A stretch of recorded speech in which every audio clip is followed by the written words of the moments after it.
नमस्कार। चरक उद्घोष चैनल में आपका सभी का स्वागत है।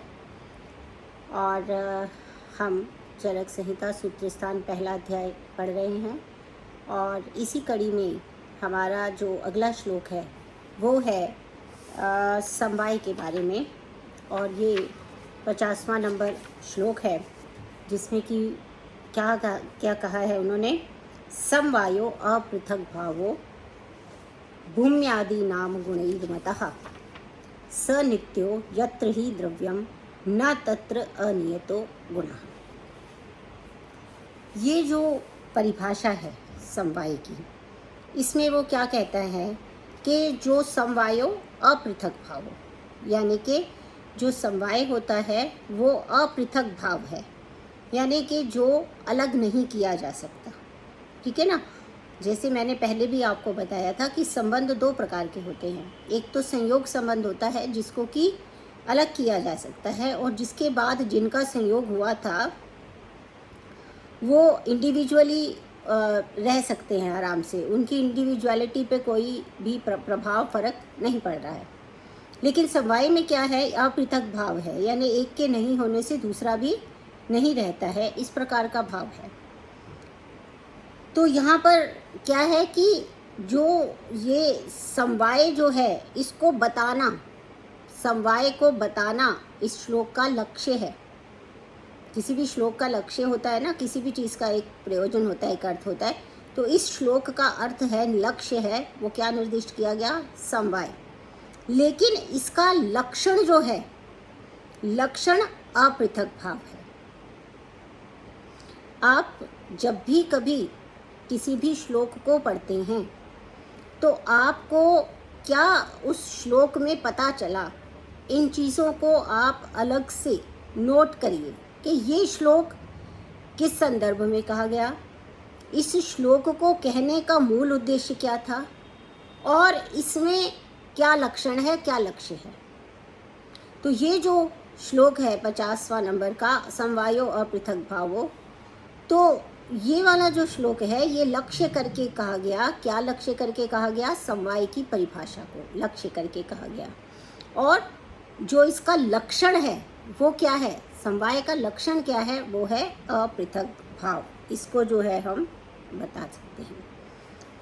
तो इसमें क्या होता है कि ये बात समझने की है कि जो आश्रय का नाश यदि हो जाता है तो समवाय का नाश नहीं होता है। ठीक है, यहाँ क्या ये बहुत टेक्निकल है, इसको फिर से सुनिए। आश्रय का नाश होने से समवाय का नाश नहीं होता है, क्योंकि गुणैर मतः स नित्यो यत्र ही द्रव्यम न तत्र अनियतो गुणः। यहाँ पर स नियतो यत्र ही द्रव्यम, वो नियत है जहाँ पर द्रव्य है। ठीक है, तो ये क्या कह रहे हैं कि द्रव्य जब नष्ट हो जाएगा, न च द्रव्य नाशे समवाय विनाशः, जैसे कि गो व्यक्ति विनाशे अपि गोत्वस्य सामान्यस्य न विनाशः। इसका मतलब क्या हुआ, इसका अर्थ ये है कि जो अगर आश्रय है, जैसे अगर कोई गाय है या कोई मनुष्य है, उस मनुष्य के एक मनुष्य तो समाप्त हो सकता है। ठीक है ना, ध्यान से सुनिएगा। एक मनुष्य या एक गाय तो समाप्त हो सकती है, लेकिन उसके अंदर जो समवाय संबंध से रहता है गोत्व, जो जाति है उसकी, वो विनष्ट नहीं होती। यानी द्रव्य विनष्ट हो सकता है पर जाति विनष्ट नहीं होती। एक मनुष्य से मर जाने से पूरी ह्यूमन रेस थोड़ी खत्म हो जाएगी। एक गाय के समाप्त हो जाने से पूरी गोत्व जाति पूरी के पूरी एक्सटिंक्ट थोड़ी हो जाएगी, है ना। तो इसलिए यहाँ पर ये बोला गया कि जो द्रव्य का नाश होने पर भी समवाय का नाश नहीं होता है। एक मनुष्य की व्यक्ति के मर जाने से या उसका विनाश हो जाने से पूरे के पूरे जो मनुष्यत्व है, जो पूरी की पूरी स्पीसीज है, वो खत्म नहीं होती है। ये यहाँ पर समझने की बात है। इसके साथ ही इसी अपृथक भाव को हम और भी पर्यायों से जानते हैं, जैसे अयुत सिद्ध, यानी कि जो जिनकी अलग अलग, युत मतलब जुड़ा हुआ, अयुत सिद्ध यानी कि जिसकी जो जो मतलब बिना जो है उसके जुड़े हुए बिना उसका अस्तित्व ही नहीं रहता है, अबिना भाव भी इसको कहते हैं, अबिना भाव। तो इस तरह से ये अवस्थिति है। तो जिस तरह से कैसा कैसा ये समवाय के संबंध होते हैं, आप ये देखिए, जिस तरह से अवयव और अवयवी का संबंध, समवाय कई प्रकार के बता रहे हैं, अवयव और अवयवी का संबंध। अवयव क्या है? कोई भी जैसे वृक्ष के जो पत्ते हैं वो वृक्ष के अवयव हैं। अवयवी कौन है? वृक्ष है। तो जो उसके पत्ते हैं वो उसके साथ में समवाय संबंध से लगे हुए हैं। उसका तना है, उसके फल हैं, उसके फूल हैं, ये सब क्या है? ये अवयव और अवयवी, ये सब अवयव हैं। अवयवी कौन है? वृक्ष है। मनुष्य है तो व्यक्ति है, एक शरीर है, वो अवयव है और उसके अवयवी है, और उसके जो जितने भी बॉडी पार्ट्स हैं वो सारे क्या हैं? अवयव हैं। ठीक है ना? तो प्रत्येक जो बॉडी पार्ट है उसके भी अवयव होते हैं। जैसे कि हमारा ये हाथ है तो ये फिंगर्स क्या है? ये अवयव है। तो ये सब जो है ये अवयव अवयवी का, गुण तथा गुणी का संबंध। ठीक है ना? गुण तथा गुणी का संबंध। जो एक गुणी कौन है? जिसके अंदर गुण रहता है वो गुणी है। गुणी और गुण का संबंध समवाय संबंध है।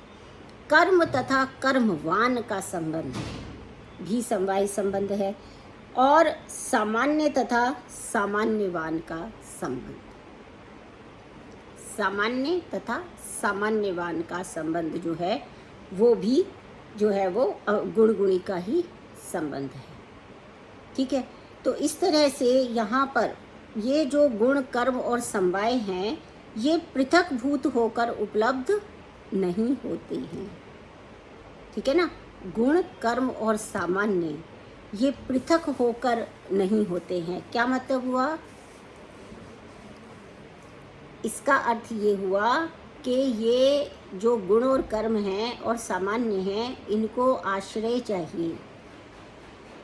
बिना आश्रय के ना सामान्य रह सकता है, ना गुण रह सकता है, ना कर्म रह सकता है, कुछ भी रह नहीं सकता है। ठीक है ना? तो इसलिए ये यहाँ पर बताया है। जैसे कि भूमि है, यत भूम्यादि नाम गुणैर्मता। यहाँ पे जो जो जो श्लोक आया वो श्लोक क्या कहता है? भूम्यादि नाम। भू को इसलिए सबसे पहले लिया गया क्योंकि ये बहुत सारी चीज़ों का आधार है और उसके अंदर बहुत सारी चीज़ें आश्रित होकर रहती हैं। तो भूमि आदि का मतलब ये हुआ कि भूमि के साथ में ये सारे रहते हैं, ये भी आधेय हैं भूमि के साथ में। जितने भी गुरवादि गुण हैं, परादि गुण हैं, ये सब इसकी आधारता के लिए, यानी कि ये इन सब का आश्रय जो है वो भूमि है। क्योंकि भूमि के अर्थ के साथ गुरुवादि, परादि और अवयवी के सामान्य कर्म भी आधेय हैं।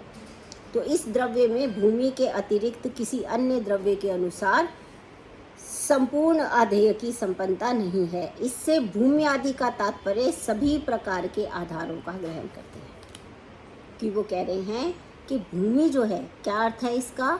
इसका अर्थ ये है कि भूमि बहुत सारे जो गुरुवादि गुण हैं, परादि गुण हैं, सामान्यवान हैं, उन सब का आधार है। लेकिन भूम्यादि में जो अन्य द्रव्य हैं वो भी सब जो हैं उसमें गिन लिए जाने चाहिए। जैसे ये शैली है, प्रधानता किसकी होती है? जैसे हम कभी भी इंद्रियों का नाम लेते हैं तो सब जगह पे जो प्रथम इंद्रिय का जिसको महत्व दिया गया वो चक्षुर इंद्रिय को। ठीक है ना? तो वो चक्षुर इंद्रिय को दिया गया, तो ये प्रधानता के अनुसार है। इसी तरह से जो द्रव्य है उनमें सबसे ज़्यादा जो प्रधान है वो भूमि है, पृथ्वी है। भूमि है ना, क्योंकि जब हमने देखा था ना अन्योन्य अनुप्रवेश में आकाश में सिर्फ शब्द था, फिर शब्द और स्पर्श मिलके वायु बन गया, फिर शब्द और स्पर्श रूप, सब शब्द स्पर्श भी रूप बन गया, फिर रस बन गया, फिर जाके गंध बना। तो गंध किसको आधार दे रही है? सबको आधार दे रही है। जब वो फाइनली एक एक के अनुप्रवेश से बढ़ता चला गया, तो आकाश में केवल शब्द रह रहा, फिर अनुप्रवेश हुआ स्पर्श का तो वायु बनी, फिर इस शब्द और स्पर्श दो में तीसरा रूप आके गुना तो वो अग्नि होगी, फिर इनमें जाके पांचवा रस आके मिला, चौथा रस आके मिला तो जल हो गया, और पांचवा गंध आके मिला। तो गंध में गंध आके जब मिला तो वो पहले वाले चारों के पीछे ही आके मिला ना। तो सबसे ज़्यादा आधार कौन दे रहा है? पृथ्वी दे रही है, भूमि दे रही है। इसीलिए उसको प्रधानता के आधार पे कहा कि भूम्यादि नाम गुणेरमता। ठीक है ना। तो यहाँ पर ये हमें समझना चाहिए। और निश्चय ही अब यहाँ पे वो क्या बता रहे हैं कि जो गुण है, गुण का हम आगे लक्षण भी पढ़ेंगे, लेकिन वो एक लक्षण एक चीज़ वो ये कह रहे हैं कि गुण क्यों कहा गया, क्योंकि गुण जो है वो गौण से आया है। एक चीज़ होती है प्रधान और एक चीज़ होती है अप्रधान। ठीक है। जो प्रधान होता है वो प्रधान कौन है? वो आश्रय है। कोई भी जो चीज़ है वो प्रधान कौन है? आश्रय प्रधान होता है। और जो उसमें रहने वाला है वो अप्रधान होता है, जिसे गौण कहा गया है, और उसी के आधार पर उसका नाम गुण पड़ा। क्योंकि ये जो गुण है इसका अपने आप में कोई अस्तित्व नहीं। गुरु, लघु, श्रेष्ठ, अश्रेष्ठ, क्या है ये? कहीं रहेगा ना। सुख है, दुख है, आध्यात्मिक गुण है, कहीं रहेंगे ना। ऐसे क्या है सुख और दुख? कुछ ना कुछ तो आधार होना चाहिए ना। तो आधार जो है वो महत्वपूर्ण है, और जो उसके अंदर रह रहा है, आधे रूप में रह रहा है, वो उतना महत्वपूर्ण उसके मुकाबले मतलब महत्वपूर्ण है अपनी जगह पे। लेकिन अगर कंपैरेटिवली देखा जाएगा तो जो आश्रय है वही प्रधान माना जाएगा हमेशा। क्योंकि सुख और दुख होने के लिए कुछ चाहिए ना, मन, चेतनता चाहिए ना। अगर चेतन नहीं है व्यक्ति का सुख दुख होगा उसको? कहाँ से सुख दुख होगा उसको? नहीं होगा, है ना। तो ये सब चीज़ें जो है हमें समझना चाहिए। उसके बाद हमने जब नित्य कह दिया, तो नित्य का मैंने पहले भी बता दिया आपको कि नित्य क्यों कहा गया। क्योंकि समवाय जो है वो नित्य होता है। समवाय द्रव्यों का नाश होने पर भी जो समवाय है उसका नाश नहीं होता है। तो इस तरह से हमें देखते हैं कि ये दोनों जो पृथ्वी है, पृथ्वी के अंदर एक तो पृथ्वीत्व रहता है। पृथ्वीत्व यानी कि पृथुता जाति, और एक रहता है गंधत्व, क्योंकि गुण की भी जाति होती है। गंधत्व, गंधत्व, एक गंध है और एक गंधत्व है। जो त्व जिसमें लगता है यानी कि वो उसकी जाति है। और जैसे मैंने आपको बताया कि ये 6 के 6 जिसे कि चरक ने या आयुर्वेद ने कारणम कहा है, उसे वैशेषिक दर्शन ने पदार्थ कहा है। तो पदार्थों के हिसाब से उन्होंने सबकी जाति को महत्व दिया है। उन्होंने जो गुण का लक्षण माना है वो क्या माना है? वो गौणता से नहीं माना। उन्होंने गुण का लक्षण क्या माना? गुणत्व जाति मत्वम इति गुणम। गुणत्व जाति मत्वम इति गुणम, यानी जिसके अंदर गुणत्व जाति रहती है वो गुण है, क्योंकि वही उसका निर्दुष्ट लक्षण होगा। वो कैसे होगा वो आगे मैं द्रव्य के परिभाषा बताते हुए आपको बताऊंगी कि कैसे होगा। तो यहाँ पर उन्होंने ये बताया कि दो चीज़ें हैं। पृथ्वीत्व है, क्योंकि पृथ्वी जो है उसकी भी एक जाति है पृथ्वीत्व। क्योंकि किसी भी चीज़ को हम उसकी कंस्टिट्यूएंसी से, कंस्टिट्यूएंस जो होता है उससे पहचानते हैं। किसी भी चीज़ को हम उसके कंस्टिट्यूएंट से पहचानते हैं। ठीक है ना। तो हमने जो है पृथ्वीत्व और गंधत्व ये दोनों रहते हैं, आवश्यक रूप से रहते हैं। ये जो हैं अयुत सिद्ध या बिल्कुल भी अलग अलग अपृथक सिद्ध नहीं है। मतलब पृथ्वीत्व भी पृथ्वी से अलग नहीं होता, गुणत्व भी गुण से अलग नहीं होता, लेकिन फिर भी अपृथक सिद्ध होने में भी, अपृथक सिद्ध होने में भी पृथ्वीत्व में गंधत्व नहीं है। कंफ्यूज ना होए, थोड़ा सा शांत मन से देखिए। एक है पृथ्वी, दूसरा है पृथ्वीत्व। पृथ्वीत्व यानी कि पृथ्वी की जाति, पृथ्वी की जाति और गंध की जाति साथ साथ रहते हैं, क्योंकि जहाँ गंध होती है वहाँ पृथ्वी होती ही है। स नित्यो यत्र ही द्रव्यम न तत्र अनियतो गुणः। जहाँ द्रव्य है वहाँ गुण निश्चित रूप से रहेगा। जहाँ द्रव्य है वहाँ गुण निश्चित रूप से रहेगा। तो जहाँ पृथ्वी है वहाँ गंध निश्चित रूप से रहेगी। सॉरी। तो लेकिन लेकिन तब भी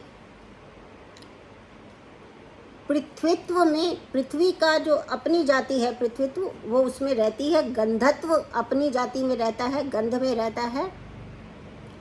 लेकिन जो पृथ्वीत्व में गंधत्व नहीं है, क्योंकि उसकी अपनी जाति है ना, वो द्रव्य की जाति है और ये गुण की जाति है।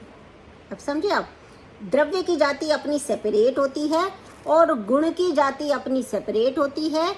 हालांकि जो अयुत्सित संबंध है वो इस द्रव्य और गुण के बीच में है।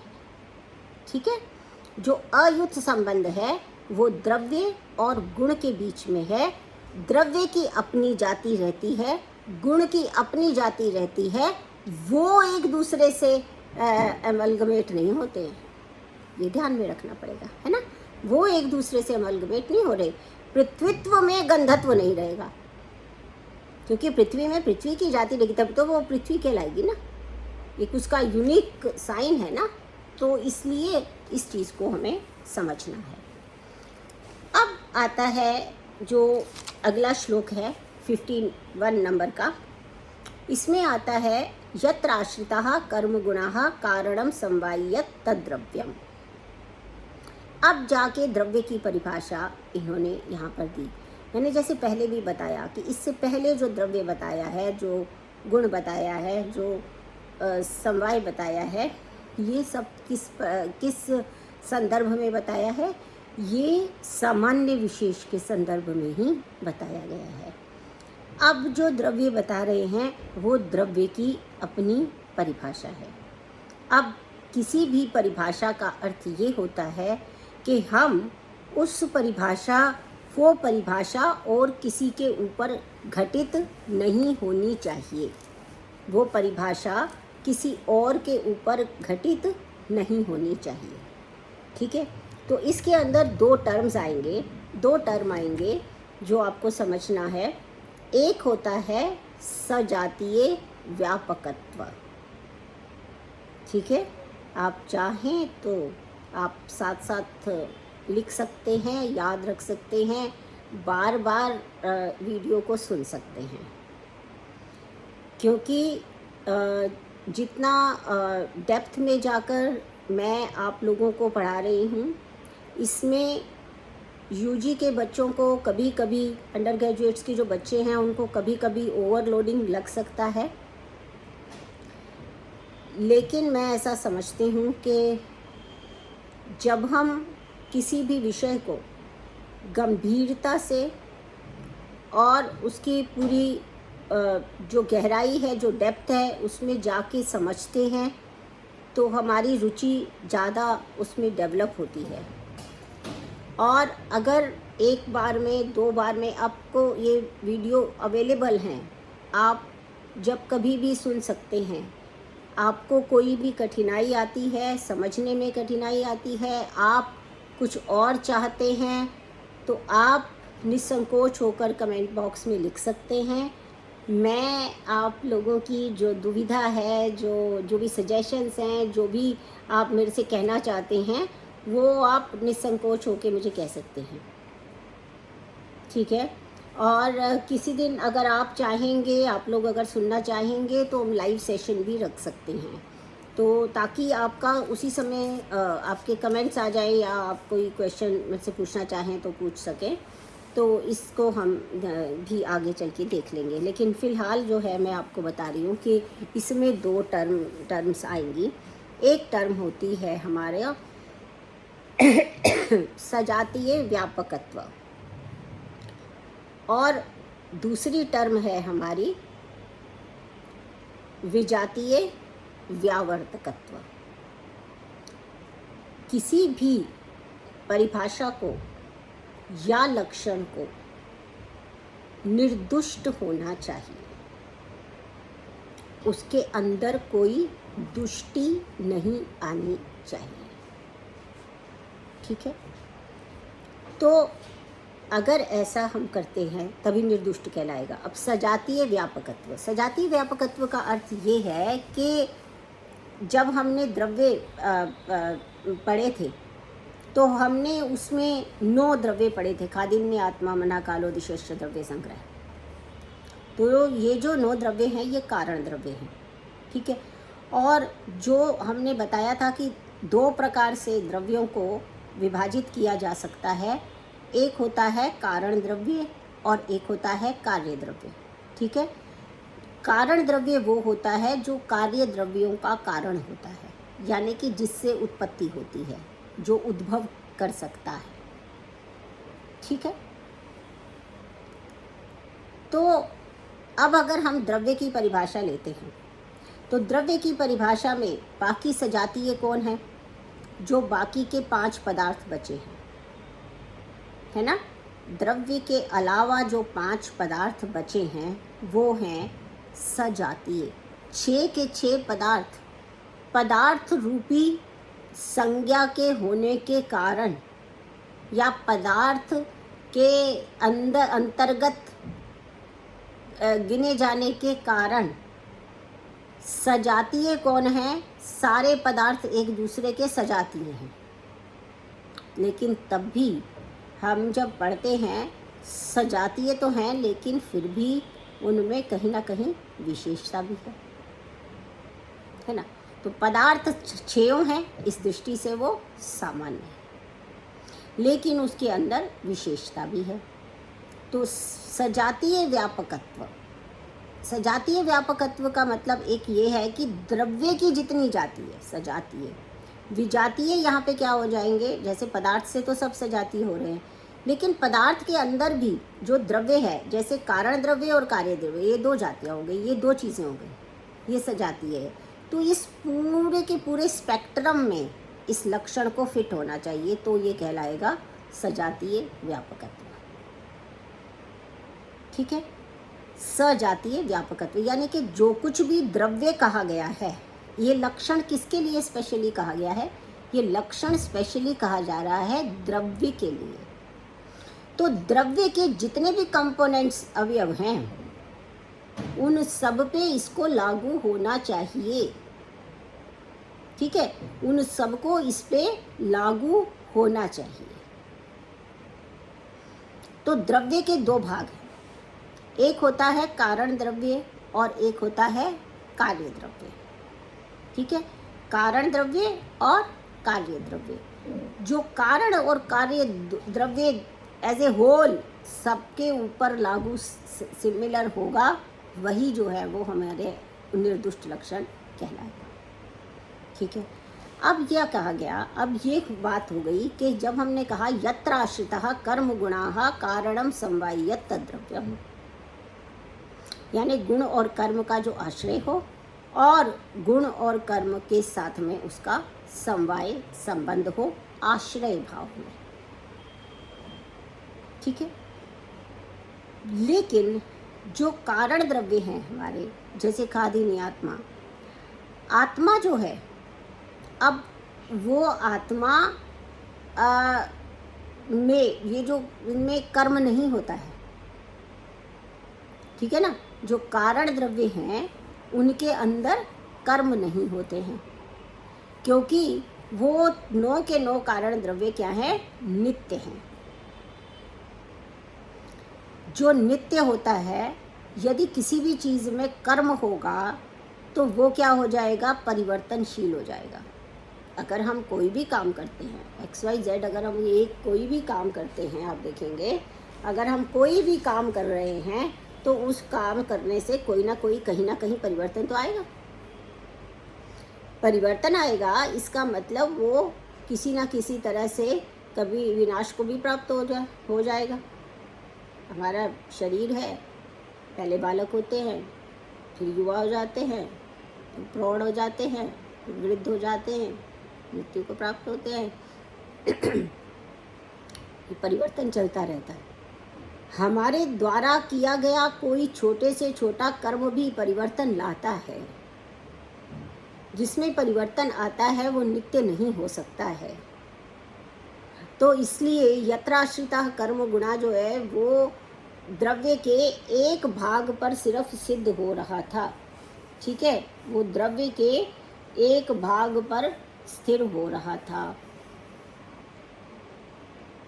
कर्म नहीं होता है उसमें।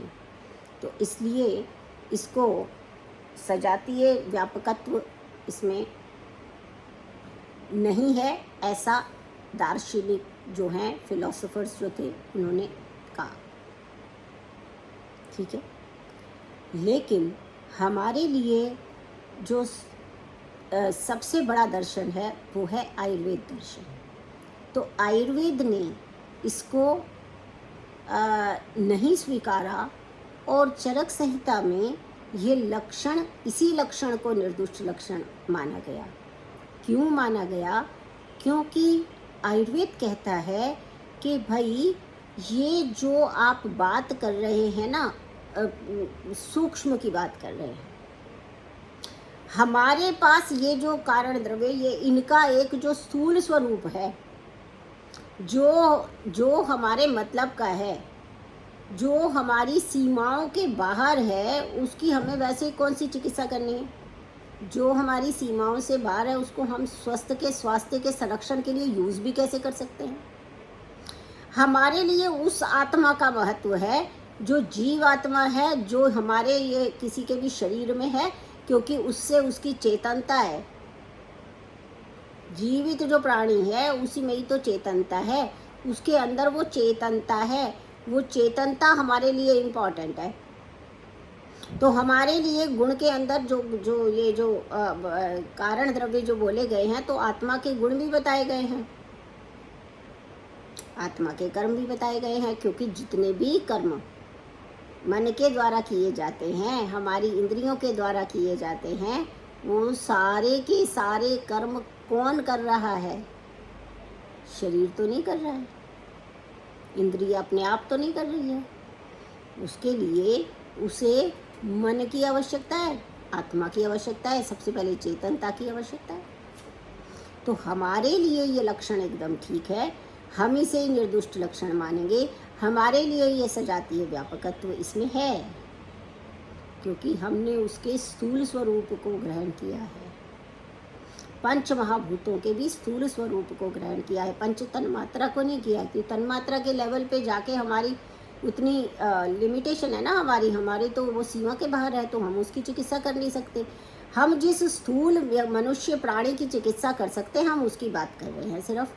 तो इसलिए हमने उसको एक्सेप्ट कर लिया है। तो सजातीय व्यापकत्व हमने कहा कि है, हम नहीं मान रहे। विजातीय व्यावर्तकत्व कैसे है? कि जैसे अब इसके द्रव्य के अलावा 5 रह गए, वो विजातीय हो गए। वो 5 क्या रह गए? गुण रह गया।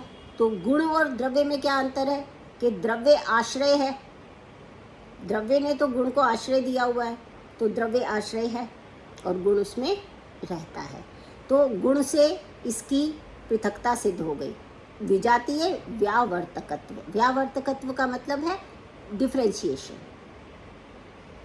ठीक है ना? तो डिफरेंस हो गया। ये किससे डिफरेंट हो गया?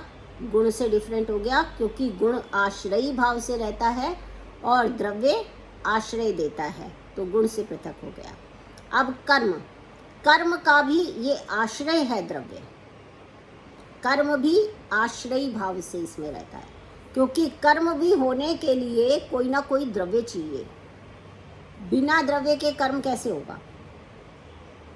कर्म करने के लिए तो निश्चित रूप से कोई कर्ता चाहिए, है कि नहीं? बिना कर्ता के कोई कर्म हो ही नहीं सकता।